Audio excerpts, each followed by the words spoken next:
On today's Prophecy in the News, we're going to take a look at ancient astronomy. One day I sat down at my computer and brought up my astronomy program called Starry Night Pro in the Macintosh, by the way. And I charted for 6,000 years every conjunction of Jupiter and Saturn. It's a fascinating story that we have to tell you today, and Gary Stearman is here to discuss with me the legendary saga of Jupiter and Saturn. A saga, a battle. There is literally a great battle raging in the heavens, and guess what? We're spectators. We can watch it.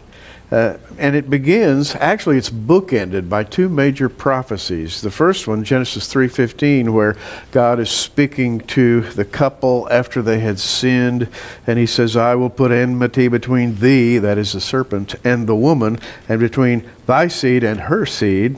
It shall bruise thy head, thou shalt bruise his heel.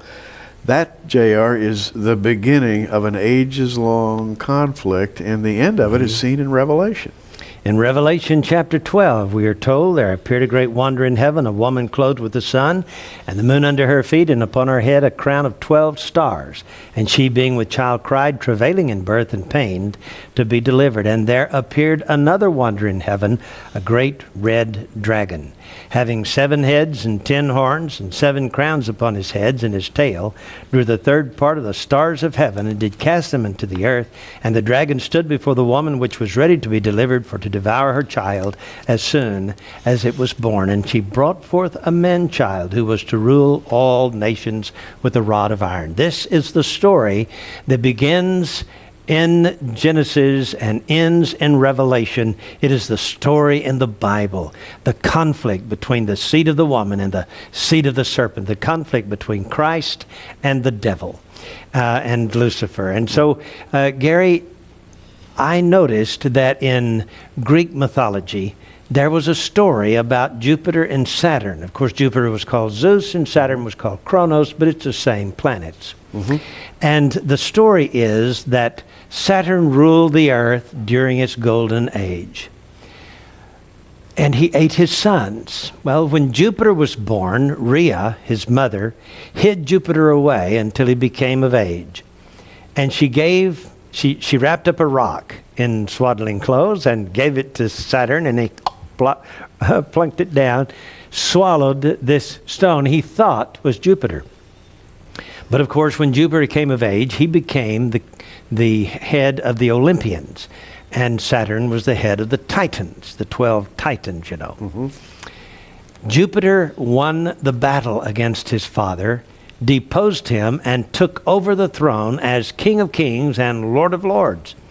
And he cast all of the Titans into Tartarus, the bottomless pit. Well, this is a Greek mythological story, but I want you to know that it goes back into ancient history. You can see the same story with Isis and Sirius in Egypt. You can see the same story in ancient Babylonian lore. So we have this incredible conflict between Jupiter and Saturn. Now let me quickly say, we're not talking about astrology. Please understand, astrology is a human perversion of the divine gospel in the stars, which was written about by J.A. Seiss and E.W. Bullinger.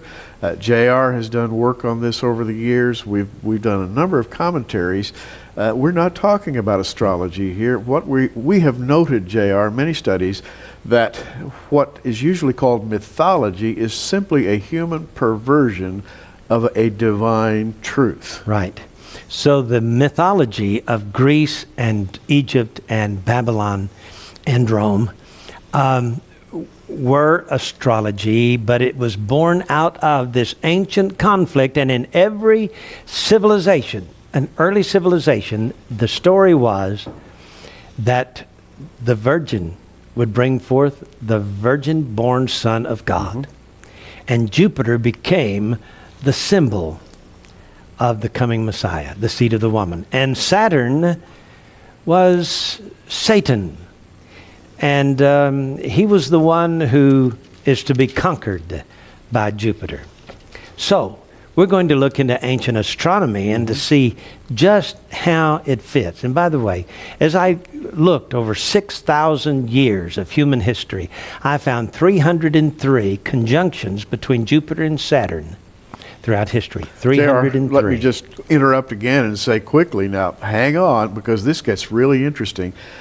This is not accidental. Genesis 1:14. God said, "Let there be lights in the firmament of the heaven to divide the day from the night, and let them be for signs, for seasons, for days, for years." He didn't put those up there by accident. He put them up in patterns, and the patterns were to be a demonstration of his redemptive plan. Yes. And that's where we're starting. It is so, as I watched my computer screen and saw these incredible conjunctions, 303 of them, it was so fascinating to me because of the timing of them, which I'm hoping we'll get to at least most of them. But I tell you what, the article is in our May edition of Prophecy in the News magazine. On the cover here, of course, you see Mark Biltz and the solar and lunar eclipses of 2014-2015, which is the cover story in our magazine. But on page 6, I've added to that another story about the legendary saga of Jupiter and Saturn. You can get all the details right here in this magazine if you will simply call the phone number at the bottom of your screen and order our May edition of Prophecy in the News magazine. Well, now let's embark upon this ages-long saga. That's what J.R. has called it, the legendary saga of Jupiter and Saturn. As it happens, Jupiter crosses Saturn in the heavens, and this happens about every 20 years, but it happens in very special ways. And at very special times. You're going to be blown away as you watch this program. And I trust you'll not get confused by the dating that we use here. But I can tell you that out of 303 conjunctions of Jupiter and Saturn, 36 of them were triple conjunctions. And the triple conjunctions are especially important. Barbanel, for example, a Jewish rabbi who lived in around 1480, wrote that the sages, his predecessors, had written that a triple conjunction of Jupiter and Saturn in the constellation Pisces would herald the birth of the Messiah. As a matter of fact, the Egyptian astrologers told Pharaoh that the conjunction they saw between Jupiter and Saturn foretold the birth of a Jewish leader who would excel all men and liberate the Jews and go down in history. Well, because of that, Pharaoh had all the boy babies born to Jewish mothers thrown into the Nile River, all over the conjunction of Jupiter and Saturn. So that's how important this ancient story is. So let's begin, Gary. It's the first day of Adam's life. Friday, September 29th, 4004 BC. Sunset, 7:14 in the evening. God comes down the cool of the evening. Hello, Adam. How you doing? How you feeling? Oh, Adam says, I feel great. And so God says, okay, I'm here to begin your first Bible lesson. The Bible is written in the stars. And God says, look over at the eastern horizon. See what's rising above that eastern horizon? This is sunset on the first day of Adam's life. Friday, September 29th, 4004 BC. God says, I can imagine God is saying, you see that constellation sitting right on the horizon? That's Pisces, two fish with their tails tied together. That ribbon is like an umbilical cord. And sitting right there in Pisces is a planet called Jupiter. That's my son. That represents the Son of God. And he is being born in Pisces. And Pisces represents the future people out of whom my son is going to be born. That would be somewhere way down the road from you, a couple thousand years, long after your death, Adam. But out of your progeny will come Jacob and Esau. See those two fish with their tails tied together? That's twins attached to the same umbilical cord. Jacob and Esau. And out of Jacob is going to come My son, Jupiter, sitting right there on the horizon. But JR, now the story gets interesting. There's a little bit of conflict that emerges. A little bit later that same day, another planet arose. That would be at midnight. So here we are, 7:14. He sees that on the eastern horizon. He watches as it rises to its zenith high in the sky exactly at midnight. God says, now, Adam, look at the eastern horizon. What do you see here? You see Leo the lion. And right between the front feet of Leo the lion, sitting right on top of a star named Regulus, is a planet called Saturn. Now, Adam, that planet represents Satan. And he is going to usurp the throne. You see, he's sitting right there on top of Regulus, which is in the handle of a sickle that goes up and like a sword, a two-edged sword, comes out of the mouth of the lion. God says, here is Jupiter, and if you'll watch over the next few months, Jupiter, who is now having a conjunction with with Regulus, the regal star, the scepter. You remember the dying Jacob in Genesis 49 said, the scepter shall not depart from Judah, the lion, nor a lawgiver from between his feet until Shiloh comes. So here is Saturn, whose symbol, by the way, became the sickle. You can see symbols of Saturn. Just go to the internet or go to an encyclopedia. Look up the symbol of Saturn. It's a sickle. He grabbed that sickle out of the hand of Regulus on the first night of Adam's creation. What perfect timing. And so a few months later, he goes past, comes back and grabs it again, goes past. And it's a triple conjunction of Saturn right there with Regulus between the feet of Leo. This is an incredible night, this first night of Adam's life. What a message. God is teaching him the Bible in the stars. The Bible in the stars. Now, we've studied this for many years, and it's sort of a conversational matter between JR and I. We understand it. There have been many books written. We mentioned J.A. Seiss, E.W. Bullinger. If you've never encountered the message of the gospel in the stars, you need to begin to educate yourselves. One of the best ways to do this would be right here in the May 2008 Prophecy in the News magazine. I know you're not going to get all the details that we have to offer, but you can in the magazine. Now, J.R., you've listed not only the first conjunction, which you have happening between Jupiter and Saturn, which you have happening between September 26th, 3998, the seventh year Adam was created, but you've also listed all the triple conjunctions, and you have them very carefully laid out in a table in this article. Yes, I do. Right here on page 34, there is a chart of the triple conjunctions. There are 36 of them down through history. And the first one occurred when Adam was 105 years old. The last one occurred in 1980. Isn't that amazing? It is. In 1980. So, these triple conjunctions are fascinating. When Adam was 6 years old, that is, he began his seventh year on this earth, the first conjunction took place. He watched during those 6 years as Jupiter chased Saturn, coming out of Pisces through Aries and Taurus and Gemini, and finally getting through Leo, and coming around 6 years later, he had his first conjunction, or when Jupiter passed Saturn. It was a single conjunction, but it was like a hit. The first battle between Jupiter and Saturn, and it was in Virgo the Virgin. And this occurred on September 26th. That's mighty close to the new moon of September, isn't it? It is. And remember this woman clothed in the sun, moon under her feet, gives birth, and there is Satan ready to devour him. Well, this happened. This happened when Adam was 6 years old. The first conjunction in history, and it happened in Virgo, the Virgin who would bring forth the Son of God. So this is where you begin the story. This is where the story starts. This conjunction didn't happen in the second or the seventh or the 11th. It happened in the first conjunction. Now, JR, again, I want to assure our viewers that we're really not talking about astrology here. Just wipe that out of your mind. We're talking about God's divine astronomy.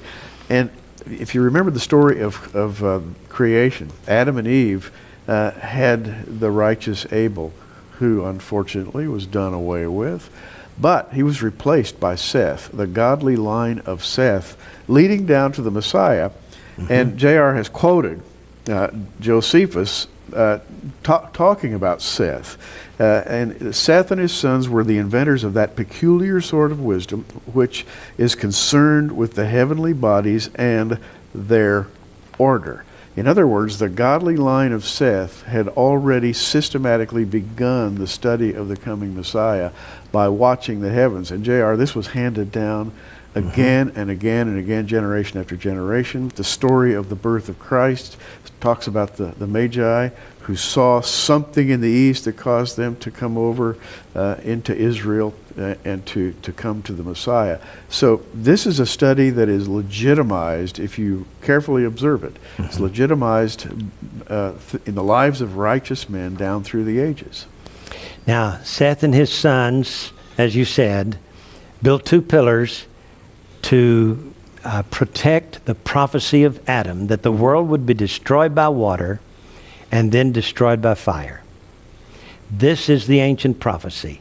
Well, the first triple conjunction of Jupiter and Saturn occurred when Adam was 105 years old. It was on March the 7th, August 4th, and September 2nd, 3899 BC, and it happened in Aquarius, the water bearer. So here we have the pouring out of the water upon the earth. This was the prophecy of the coming flood. So this was a perfect time for Adam to receive the divine revelation that the world would someday be destroyed by an overwhelming flood. First triple conjunction occurred in Aquarius. Then there was the birth of Enoch in 3382 BC, the year of the 32nd Jupiter-Saturn conjunction. This time, again in Virgo. To me, amazing, because Virgo represents the birth of a Messiah figure. And it occurred the year Enoch was born. So Enoch walked with God, and he was not, because God took him. He was raptured alive into heaven. What a perfect Messiah figure, Gary. Oh, perfect Messiah figure, but not only that, he's a perfect figure of all of the righteous redeemed who would someday be taken up in a moment, the twinkling of an eye, and glorified with Christ. Enoch is the first of type. And isn't it interesting that that happened in 3382, a triple conjunction?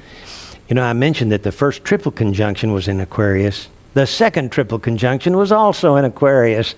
So here's a profound revelation to Adam that the world would be destroyed by a coming flood. Well, when Enoch was 19 years old, he saw a triple conjunction of these two warring planets in the constellation Aries on July 7th, August 26th, and January 12th, 3362 BC. Why take place in Aries?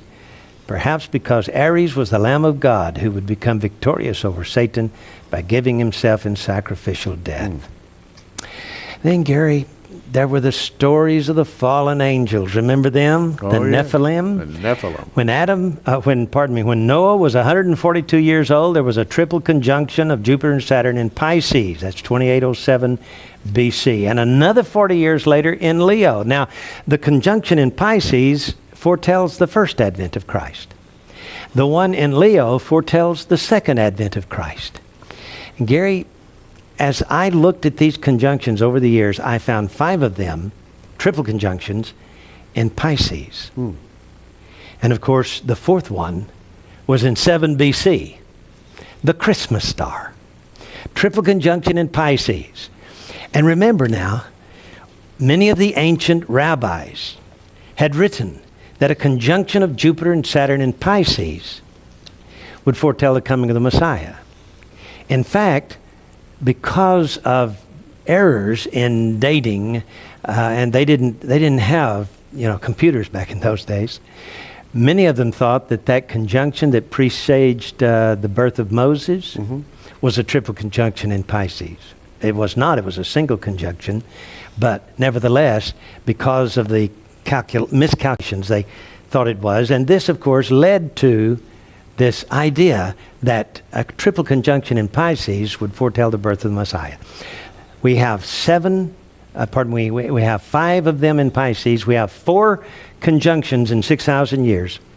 4 triple conjunctions in Leo. And they foretell the second coming of Christ, 4 being the number of the world. Isn't that amazing? It is. What a perfect number. And we are awaiting the second coming of Jesus Christ in power and great glory. And it's all because of Jupiter and Saturn's conflict of the ages. Yeah. Now, J.R., to those who have eyes to see and ears to hear, the teachings of the Israeli or the Israelite sages, and then later in the years of the rabbinate, these ideas, these bits of knowledge got handed down. Even the German astronomer Johannes Kepler, who lived around 1630, or that was the end of his life, talked about the events, the great events of the world being connected with these conjunctions. It's amazing to me that Yes. Kepler, an astronomer, a German astronomer, picked up these stories. And he named a number of births that happened around those conjunctions. Read some of them. He named Noah's flood, the birth of Moses, the birth of Cyrus of Persia, the birth of Christ, birth of Charlemagne, birth of Martin Luther. And so he was thoroughly convinced that things happened according to a pattern. Yeah.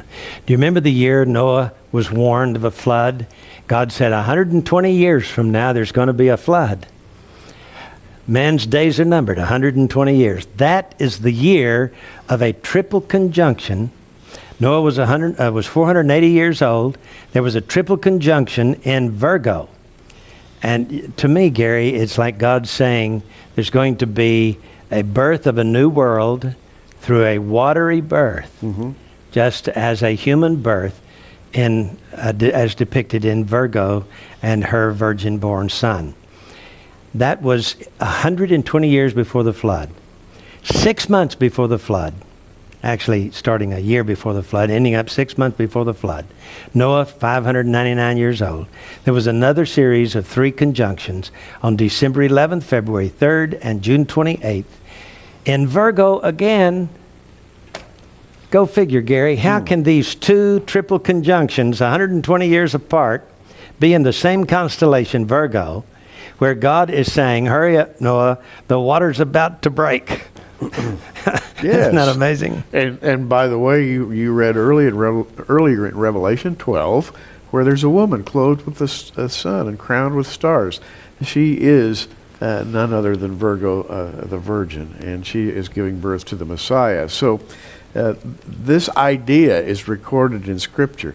J.R., we are running rapidly out of time, but there's one we cannot fail to mention, and that's the births of Jacob and Esau, perhaps one of the critical birthdays of all time. And we have here the birth of twins. Yes. And they're 2 years old now, Jacob and Esau, twin sons of Isaac and Rebekah. The year is 1836, the year they were born.